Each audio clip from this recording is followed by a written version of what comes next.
Le Rambam, dans les halachot deot, il écrit la chose suivante. Perek Zayin halakha gimel. Amrou chachamim, chachamim m'ont enseigné. Shalosh averot nifraim mina adam ba'olam hazeh ve'eno chelek l'olam haba. Il y a 3 averot qui sont tellement graves que celui qui commet ces averot-là, Hachem il va déjà le punir dans ce monde-ci. Et en plus, il n'aura pas de part au olam haba. C'est quoi ces averot-là? Avodah Zara, Gilui Arayot, Shlichut Damim. Vous connaissez très bien tout ça. Donc Avodah Zara, une femme qui travaille au magasin Zara, Gilui Arayot, Shalom, l'adultère et compagnie, ou Shlichut Damim, et le meurtre. Velashon Hara Keneged Kulam. Mais le pire encore que tout ça, et on parle de avérote grave là, le pire c'est quoi? C'est la Lashon Hara. Alors il faut déjà comprendre, Bezrat Hashem, on va essayer de comprendre, est-ce qu'il n'y a pas ici une exagération par hasard? Ça va, c'est que du Lashon Hara, tu ne fais que parler, ça va, qu'est-ce qui se passe? À part ça, autre question. On a un principe de halakha, qui est que Hirur lave Kedibur. La pensée, c'est pas comme une parole. Ça veut dire que si quelqu'un, il fait sa Kriyat Shema, il ferme les yeux de toutes ses forces, il met la main comme ça de toutes ses forces, il se fait un truc sur le visage, toutes ses forces, il met toute sa kavana, mais il ne prononce pas la Kriyat Shema. Dans sa tête, il dit Shema Yisrael Hashem Elokeinu Hashem Echad Ve'ahavta. Dans sa tête, il dit. Il y a du feu qui sort de son cerveau, tellement qu'il est concentré. Il y a un oiseau qui passe dessus, il est cuit. Cuit. On est quitte ou pas? On n'est pas quitte. Hirur lave Kedibur. Une pensée, c'est pas comme une parole. Par contre, quelqu'un qui récite la Kriyat Shema, tranquillos, bon, il a pensé le premier passage parce que c'est très important ça, le reste il a lu tranquille. Comme quand on lit les télés, on ne comprend rien. Il est quitte ou il n'est pas quitte? Il est quitte. Vechachamim me dit c'est trop bizarre ça. C'est quoi l'essentiel de la Kriyat Shema? C'est le cœur qu'on a l'habitude de dire. L'essentiel c'est le cœur. L'essentiel c'est d'avoir reçu sur soi le joug divin. Et lui il a reçu le joug divin. Et alors quoi? Qu'est-ce qu'il y a s'il n'a pas parlé? En quoi la parole est tellement importante ici? Question, vous allez voir, c'est une question qui se pose. Elles sont très puissantes. Et troisième question que j'aimerais vous poser pour aujourd'hui, si on regarde un petit peu, on fait un petit aperçu de toutes les mitzvot qu'on accomplit. Est-ce que vous êtes d'accord que la majeure partie des mitzvot qu'on accomplit, on les accomplit avec la bouche? D'abord parce que toutes les mitzvot de chesed, beaucoup d'entre elles, c'est quand on dit un mot gentil à l'autre. Toutes les mitzvot d'Eoraita comme Birkat Amazon, comme Limud Torah, comme tout ça, ça passe par la bouche. Et même les mitzvot qui dépendent des maasim, mettre les tefilines, après pas la peine de parler, tu fixes une mezouza, tu peux te taire. Même là, qu'est-ce qu'ils ont fait Chachamim? Ils ont institué une bracha.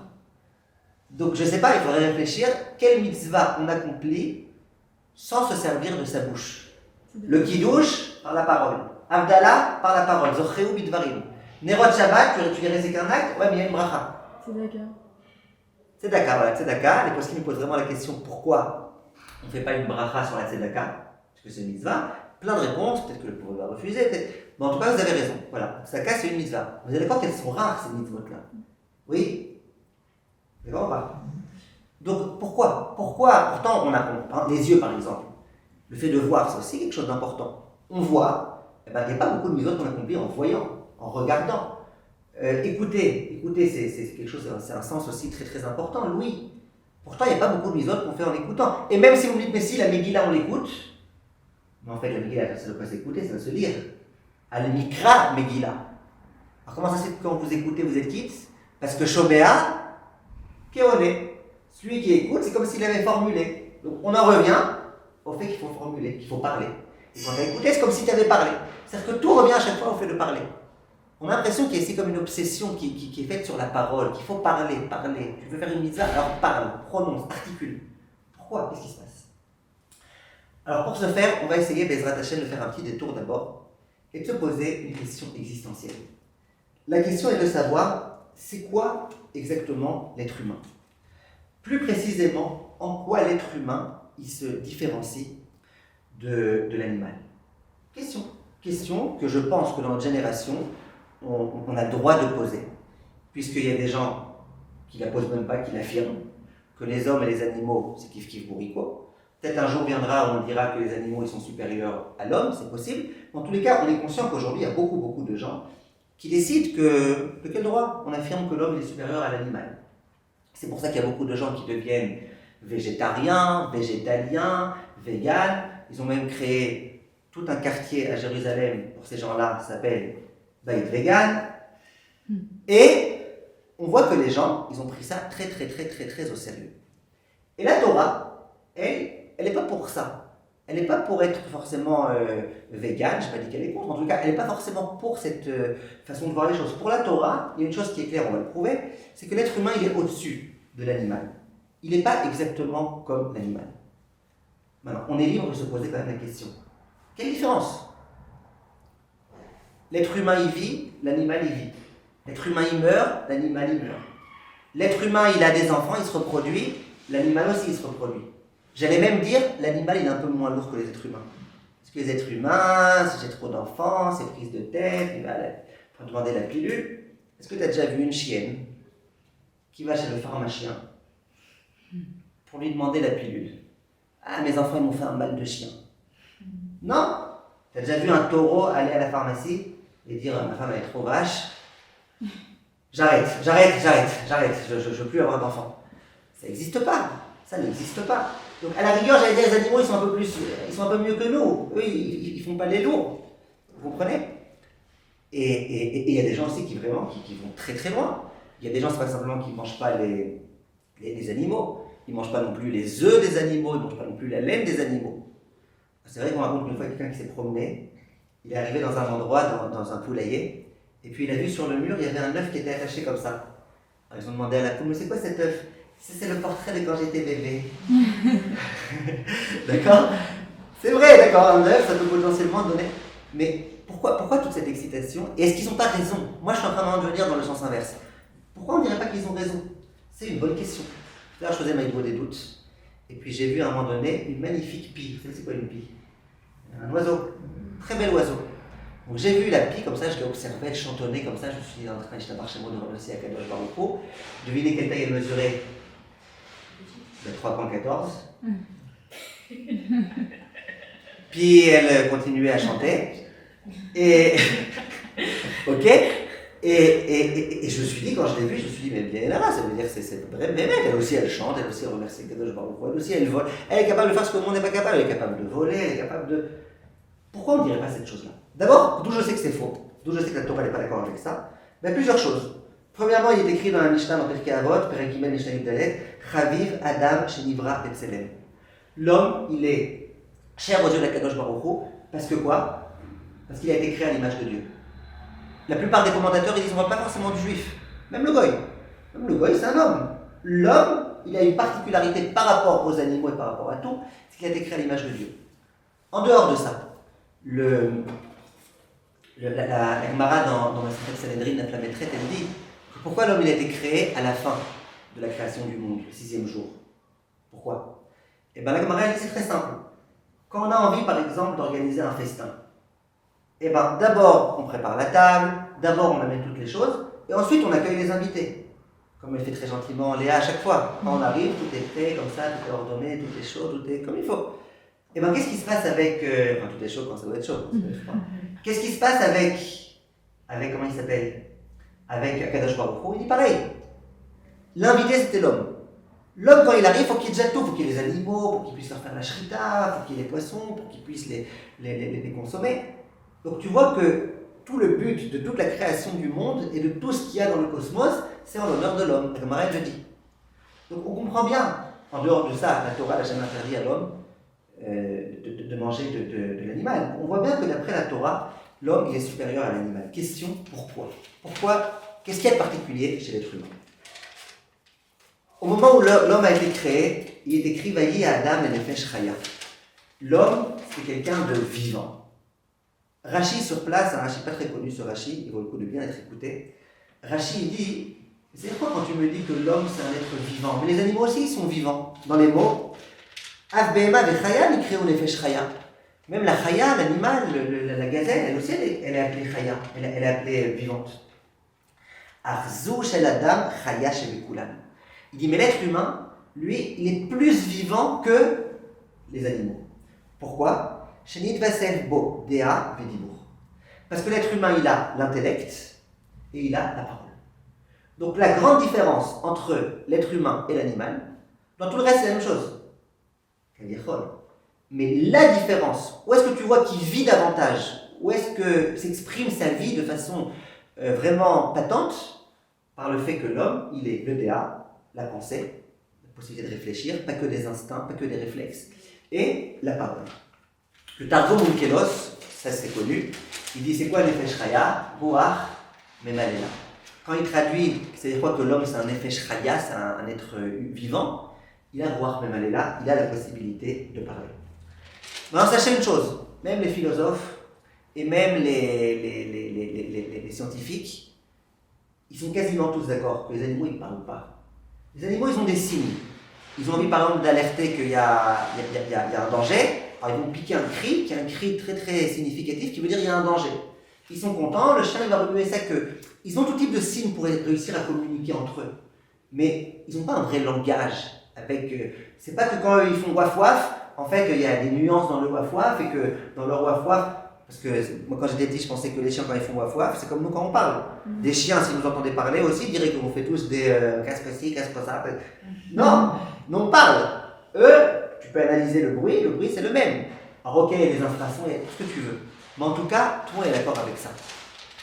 Maintenant, plus que ça, je vais un petit peu me faire quelque chose que je n'ai pas l'habitude de faire. J'aimerais vous rapporter des propos d'un philosophe. Pourquoi je le fais malgré tout dans mes cours quelquefois? Parce qu'il y a des gens, quand on entend que c'est un philosophe, d'un coup ils disent purée. Alors regardez bien, il y a un philosophe, je ne vous dirai pas c'est qui son nom, parce que sinon vous allez penser que dans ma poche j'ai des cartes. Vous avez compris celle-là. Et ce Descartes, qu'est-ce qu'il disait? Je vous lis dans les mots. Il n'y a aucune de nos actions extérieures qui puisse assurer ceux qui les examinent que notre corps n'est pas seulement une machine qui se remue de soi-même, mais aussi qu'il y a en lui une âme qui a des pensées, excepté des paroles. À son époque, il y avait des philosophes qui pensaient que l'être humain c'est une machine qui se remue d'elle-même, elle se régénère d'elle-même, et voilà. Mais qu'il n'y a pas d'âme. Lui, Descartes, il est venu, il dit, mais c'est sûr que l'être humain il a une âme. Mais qu'est-ce qui peut me le prouver? Une chose, sa parole. Donc ce que Rachid disait, Ruach Memalela, Dea Vedibo, les philosophes ils ont copié et eux aussi ils ont dit. Mais en tous les cas, ce qui est intéressant, c'est de comprendre que c'est ça la particularité de l'homme. Le Kuzari le dit aussi. Le Kuzari, quand il parle des différents niveaux d'existence, il dit il y a combien de niveaux? 4 ou 5? 5. Il y en a 5. Le premier c'est domaine. Domaine c'est ce qui est inerte. Une pierre, du sable, un mur. Domaine. Il y a un niveau supérieur, c'est quoi? Sommaire. Sommaire, c'est ce qui pousse. Les végétaux, les fruits. Il y a un niveau supérieur, c'est quoi? Le chai. C'est quoi le chai?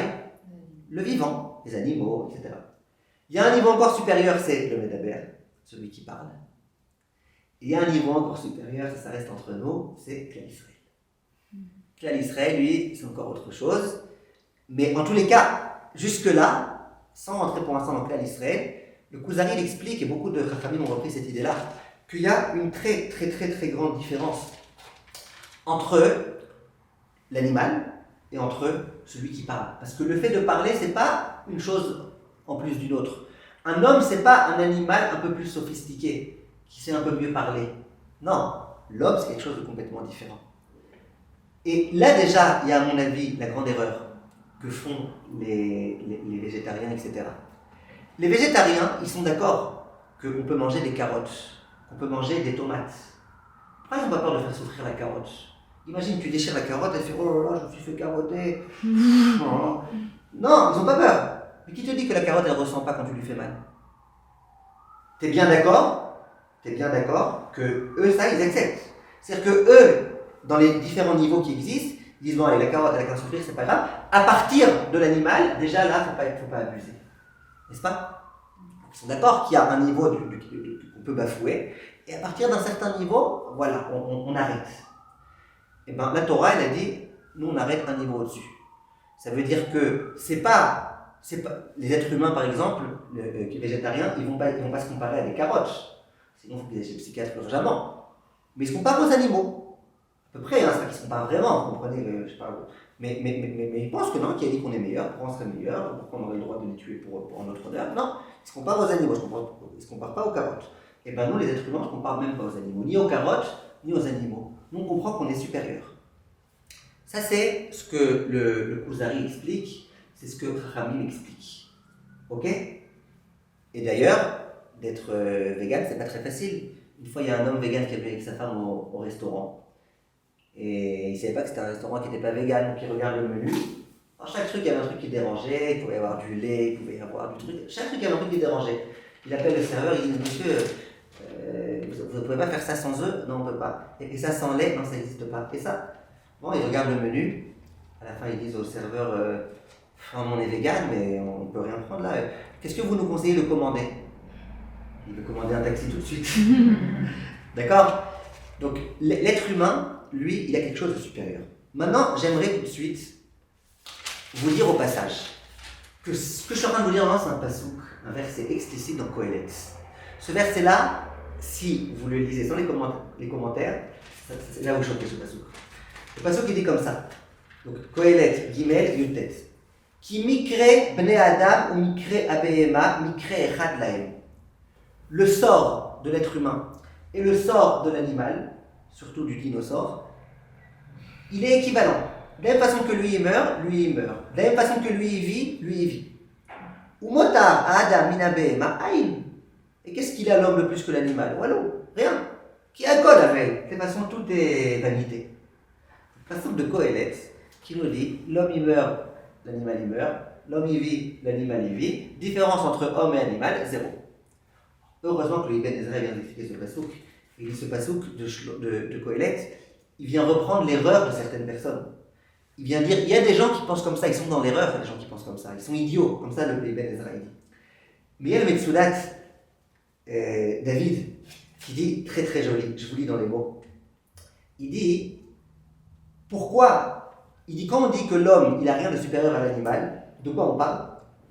On parle, Ratzal Omar, Zéouim Kol Masé Adam Aya Hevel. Si tous les actes de l'homme, c'était des actes qui étaient vanité. Shelo Asak Kim Beasefat Akinyanim Vechadome. Si toute sa vie, la seule chose qu'il a cherché à faire, c'est avoir de l'argent, et ramasser de l'argent, et avancer de l'argent, et avancer de l'honneur. Si toute sa vie, c'était de la vanité. Alors là, effectivement, il est comme l'animal. Il n'a rien de supérieur à l'animal. Aval, Loken, ou Imasak, Vatora, ou Masimtouni. Par contre, s'il s'est servi de ce qui le différencie de l'animal, ça veut dire de sa capacité de réfléchir, sa capacité d'agir selon une réflexion, sa capacité de parler, sa capacité de faire ce qui fait de l'être humain un être humain, là, évidemment qu'il n'est pas comme l'animal. Donc en d'autres termes, quand on dit que l'homme il est comme l'animal, oui, on fait allusion ici à quoi? On fait allusion à l'homme qui n'a donné de considération qu'à la partie animale qui est en lui, qu'à la partie matérielle qui est en lui. Donc on voit explicitement dans le pasouk, avec l'explication de Metsudat David, qu'effectivement, qui me permet de dire que l'homme est supérieur à l'animal? L'homme, il est comme l'animal. Sauf s'il décide de se servir de ce qui fait qu'il est supérieur. On a un Sefer Achinour dans Mitzvah Aïn, il dit quelque chose de très très beau. Là-bas, il parle de celui qui, chas v'shalom, se permettrait de maudire Hachem. En hébreu, on appelle ça Birkat Hachem, on n'a pas envie de sortir un mot pas beau de notre bouche. Birkat Hachem, quelqu'un qui voudrait maudire Hachem. Malheureusement, ça existe. Une fois, j'en ai rencontré un comme ça, il maudissait Hachem, il voulait faire un procès à Hachem. Je lui ai dit, mais t'es sûr que ça va marcher? Il dit, oh, t'inquiète pas, si Dieu veut, ça va marcher. D'accord? Si tu veux maudire Hachem, eh ben, c'est très très grave. Demande à Sefer Achinour, qu'est-ce qu'il y a de si grave que ça?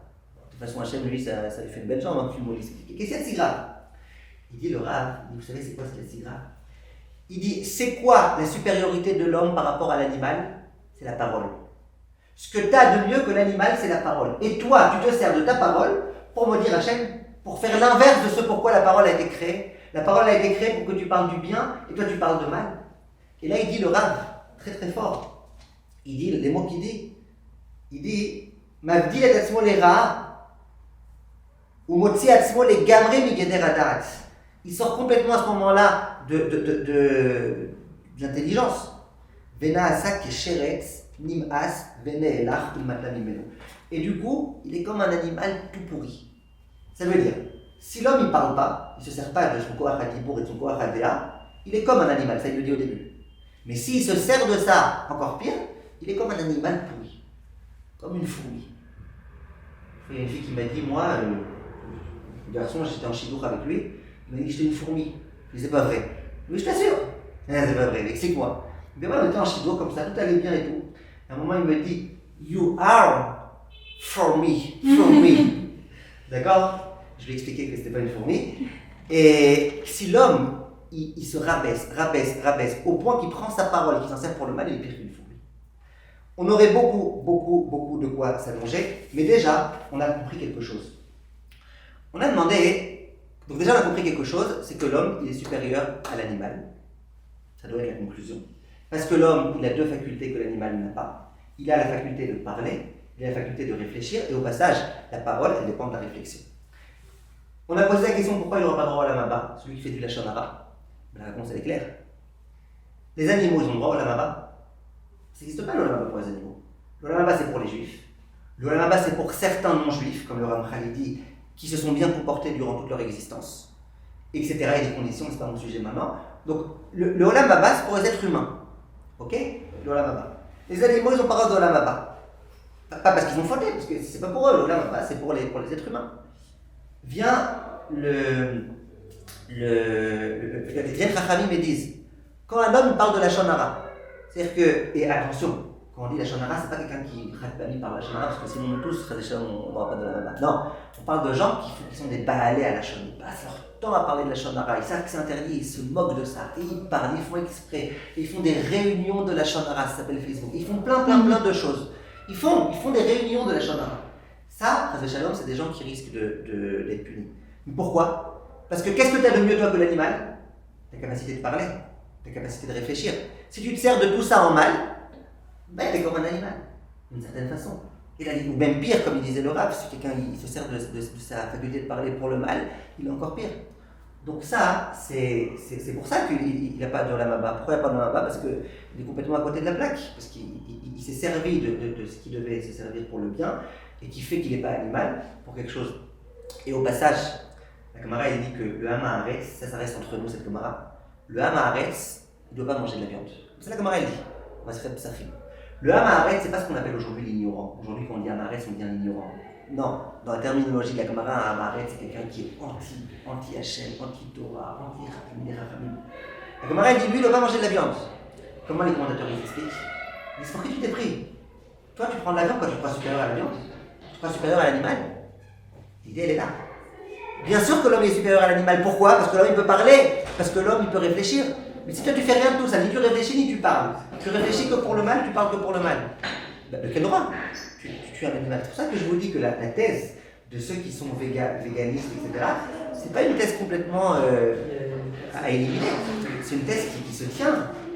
Tout dépend. Pour qui? Pour quelqu'un qui est au-dessus de tout ça, elle ne tient pas du tout cette thèse. Pour quelqu'un qui est en dessous de tout ça, elle peut tenir. Ça, c'était le point que je voulais vous dire maintenant. Et là, on arrive, Bezrat Hashem, tout de suite.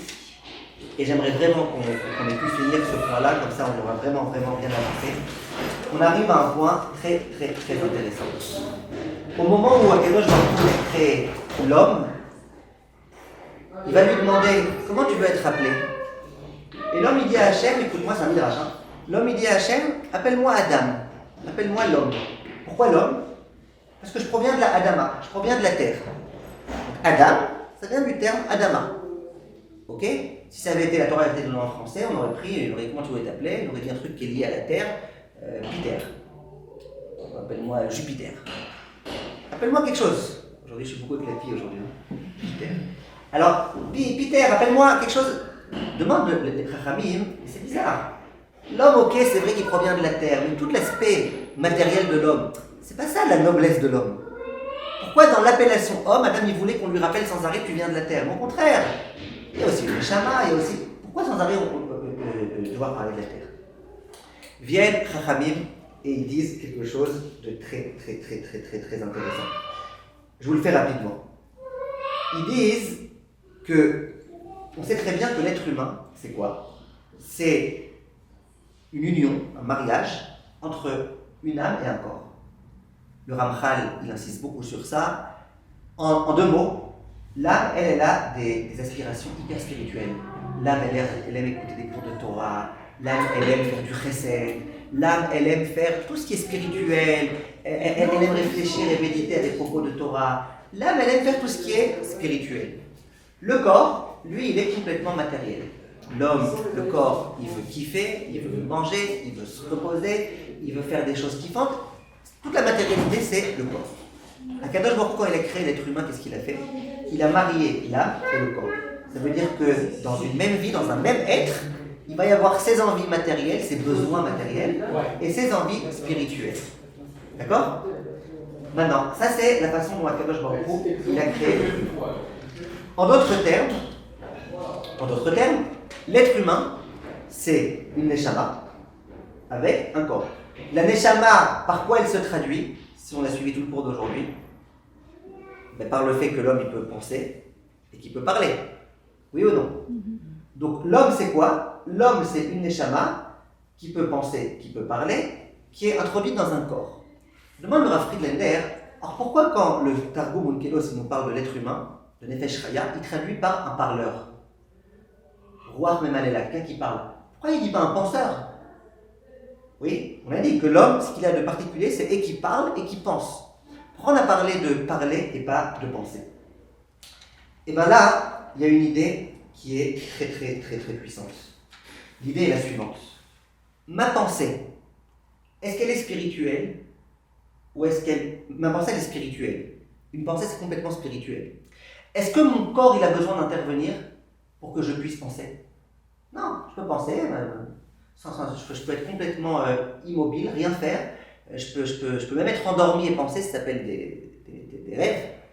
L'homme, il peut très bien penser même quand il est complètement déconnecté. Vous êtes d'accord avec moi? Donc la pensée, c'est quelque chose qui est complètement spirituel. Après, tu peux te servir de la pensée pour penser à des choses matérielles, c'est ton problème.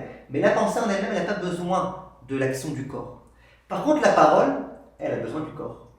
Parce que essaye de parler en laissant la bouche ouverte, t'arriveras pas. Tu as besoin des dents, tu as besoin de la langue, tu as besoin des lèvres, tu as tout type d'acte dans lequel le corps est impliqué pour que finalement il y ait un son qui sorte.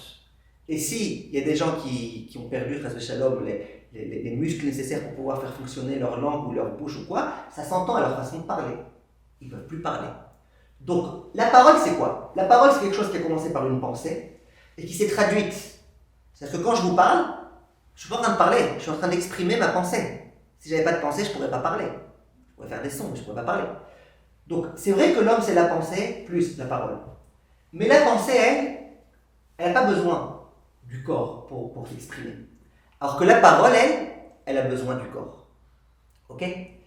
Donc, qu'est-ce qui signifie, qu'est-ce qui exprime le mieux la dimension de l'être humain, à savoir corps plus âme mariée, le mariage du corps et de l'âme, ce qu'on appelle un être humain, parce que s'il n'y a que le corps, c'est un animal, s'il n'y a que l'âme, c'est des anges. Qu'est-ce qui fait qu'un homme, c'est un homme? C'est la liaison des deux. Est-ce que ma neshama, ma pensée, elle s'exprime en tant que mariage entre le corps et l'âme? Non, puisqu'elle n'a pas besoin du corps pour fonctionner. Donc, la chose la meilleure qui puisse exprimer l'être humain, c'est quoi? C'est la parole. Parce que la parole, elle se sert de l'âme et on se sert aussi du corps. Comme ça, le Maharal explique, je vous l'ai dit dans mes termes à moi, parce que le Maharal c'est tellement compliqué à savoir exactement ce qu'il voulait dire et c'est tellement profond qu'on a toujours peur de trahir un peu ses propos. Donc je vous dis la façon dont moi j'ai compris le Maharal, un petit peu aidé par le Rav Chaim Friedlander dans son Sifrei Chaim. L'être humain, c'est exactement ça. Pourquoi Adam, il a tenu à être appelé Adam? Parce que dit le Rav Friedlander, c'est quoi la classe d'un homme? Si ça avait été un ange, ok, Hachem il a suffisamment des anges en haut, il n'y a pas besoin de nous. Qui est supérieur, l'homme ou l'ange? L'homme. Parce que l'homme, alors qu'il a de la matérialité, il est capable de s'élever au-dessus de la matérialité. Il est capable de se servir de la matérialité pour servir Hachem Yitbarach. Et dans plein de textes, on voit que la dimension de l'homme est supérieure à la dimension de l'ange. Donc, Adam Arishon, il dit, moi je veux qu'on se rappelle bien, je ne suis pas un ange, moi je suis Mina Adama. Moi, Bémet, je viens de la matière et j'ai un corps. Simplement quoi? Je me sers de mon corps pour ressembler à Kadosh. Le Shla Kadosh, il dit que Adam, ça vient certes de Adama, mais ça vient aussi d'un passage dans les Shaya, il écrit Adamé. Je vais être ressemblant à Hachem. Il y a un passage dans lequel on dit je vais ressembler à Hachem. Adam, ça peut venir de Adama, ça peut venir de Adamé.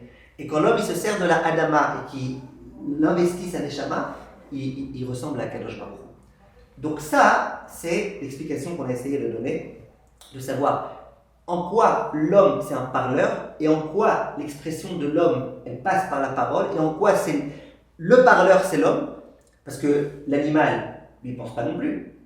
Oui, ok, l'animal ne pense pas non plus, mais la pensée c'est pas quelque chose dans lequel on montre bien ce mélange entre l'âme et le truc.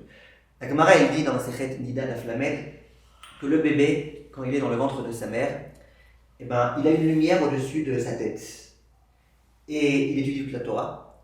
Il est capable de voir depuis un bout du monde à l'autre bout du monde. Vous connaissez cette Gemara? Capable de tout voir. Et au moment où il sort du ventre de sa mère, à ce moment-là, il y a un ange qui lui donne un coup sur la bouche, comme ça la Gemara dit. Il oublie toute la Torah. Vous connaissez cette Gemara, c'est connu. Oui. Vient le Chachamim et dit c'est quoi cette histoire-là? En fait, ils disent comme ça. Ils disent quand on lit une bougie sur sa tête, on fait allusion à quoi? À la Neshama. La Neshama, elle n'est pas dans sa tête. Tant qu'il est dans le ventre de sa mère, en quelque sorte, il y a une Neshama, c'est le nerf, et il y a le corps. Il y a une khatira de matière, et il y a une Neshama. Maintenant, qu'est-ce qu'il fait l'ange dans le ventre de la maman? Il apprend la Neshama toute la Torah. C'est facile pour une Neshama qui n'est pas encore liée à la matière d'acquérir du spirituel. Très facile. Il peut apprendre tout spirituel, c'est très facile, très simple. Cette Neshama, elle est que spirituelle, elle n'est pas encore attachée au corps. Mais c'est pas encore un être humain. C'est pas encore un être humain, ça. C'est un corps et une Neshama. Qu'est-ce qui va se passer au moment où il va sortir du ventre de sa mère? C'est là que, il faut bien maintenant sur un être humain, c'est là que la Neshama elle va rentrer dans son corps. Et là, le bébé va sortir. Quand on dit qu'il donne un coup, l'ange, au bébé, c'est quoi le coup? Vous savez, dans la halakha, quand on veut dire que quand quelqu'un il termine une melacha, on dit Maké Bepatish. Dans les Shabbat, vous l'avez vu ça. Maké Bepatish, c'est le dernier coup. Tu as fait une armoire et tout, allez, le dernier coup, tac. Maké Bepatish. Maké Bepatish, c'est ce qui vient conclure quelque chose. Quand il donne un coup au bébé, c'est pour dire non, ça y est, maintenant tu deviens un humain. Jusque-là, tu étais un mélange, enfin, une neshama d'une part, un corps d'autre part. Maintenant, ça y est, tac, tu deviens un être humain. On donne un coup. Et pourquoi le coup, on le donne sur la bouche?